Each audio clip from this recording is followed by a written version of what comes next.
So over the weekend, I had some very interesting discussions with my friends about the COVID vaccination. I think it's fair to say most of us are very excited about it, as most countries around the world have sourced the vaccination, have some form of a rollout program on the national level. And so many of us are rushing to get the appointments done and get vaccinated. And really stems down to this belief that perhaps a vaccination is the final hurdle of actually overcoming the pandemic and gaining back a semblance of the life that we used to have.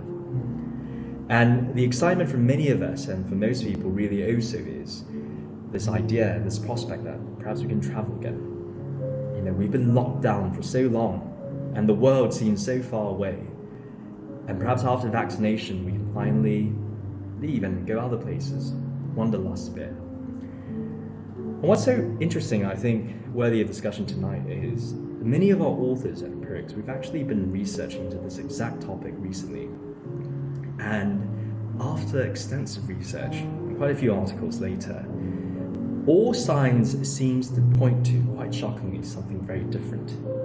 And the conclusion seems to be that travel, specifically long-haul air travel, will never really be the same again, at least in the short term, or perhaps in the immediate foreseeable future. Now, of course, when I say this, you might think naturally that will be the case. There will be procedural changes to traveling. For example, we might have to get vaccinated first, right? And perhaps beyond carrying our normal passports, we might have to carry a vaccination passport, which might be in the form of an app with a QR code. Quite high-tech stuff.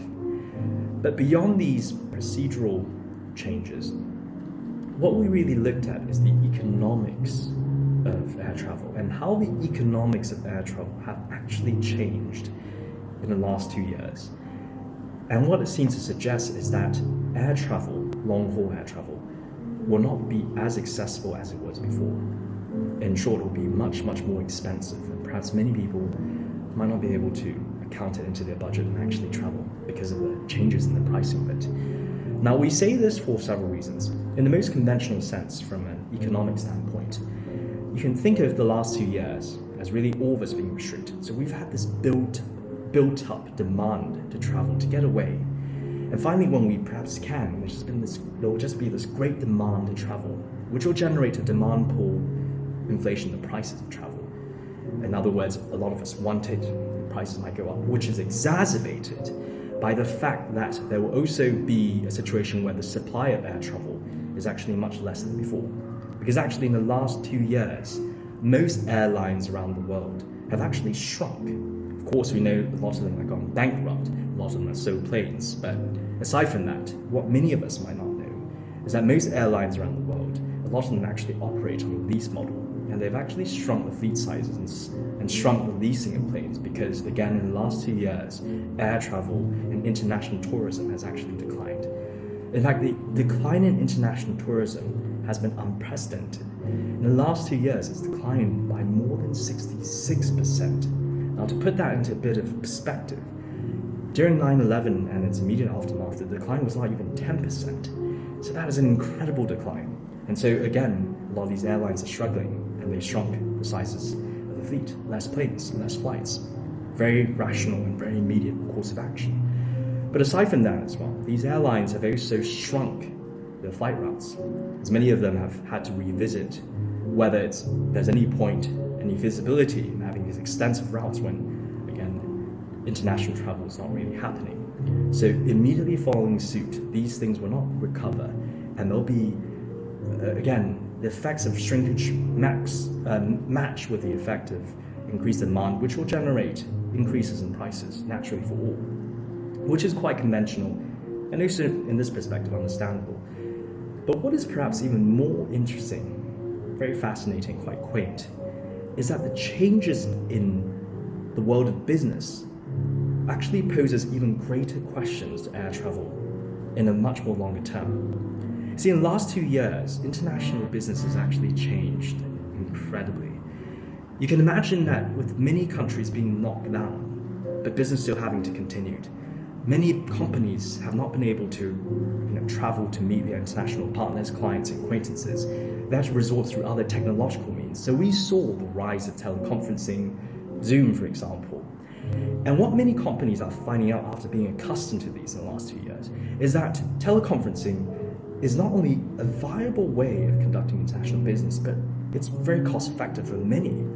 And many of these companies have actually gone out of the way to say that they will not be resorting to the traditional way. They will be diminishing and reducing the budget and the room for business travel in terms of flights to really conduct international business. Now, why this is so important and how this affects international travel for all is that what we might not know is the business economics for airlines is very fascinating. For each flight, each plane that's flying, a majority, a substantial chunk of the profits per flight are actually generated by the premium cabins, which oddly enough represents 12 to 20% of the passengers for most planes. But yet they generate up to 75% of the profits on many of these flights, just because of how it's priced and how it's different. In fact, many of the affordable cabins and their seats is really a cushioning of the overall financing of the entire flight. But what will happen is that for these premium cabins, 80% of them are generally occupied by business travelers, and only a very select few by those leisure travelers who have the financial means to do so. So if we are seeing a diminishing in the business travelers themselves, that will throw the entire business economics of the flight itself into disarray. And what will not change is that the overall cost structure of the long-haul flight will remain the same. These airlines are operating these planes out of these very expensive, big international airports, not like those low-cost carriers out of those small airports.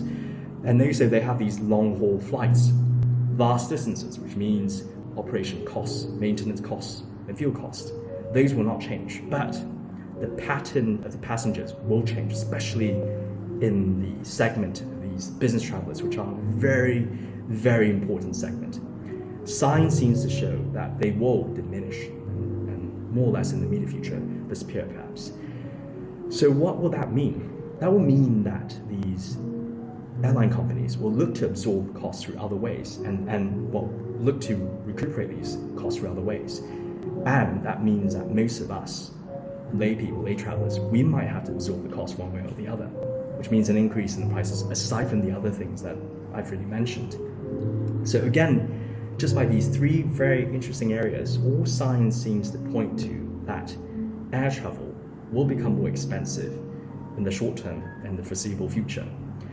And what is really important is really for these airline companies to really study how they can create something much more viable in terms of their services. And no doubt they probably will, but at least in the immediate future, things will not be the same. And it is interesting because most of us are still quite optimistic that things will return to normal in one way or another, we'll be able to travel. But I guess air travel seems to be, and the science seems to suggest that it will not be the same. It will be a bit more inaccessible to some people, perhaps a lot of people even. And I guess it's just one of those situations where COVID has really changed many aspects of life that we knew it. And this is really one of those things. So we found this really fascinating. We do have a lot of writers investigating into this, and we have great research on it. And do feel free to check us out at Empirics Asia as we really look into the effects of COVID on our society, on our economy, and really on our lives.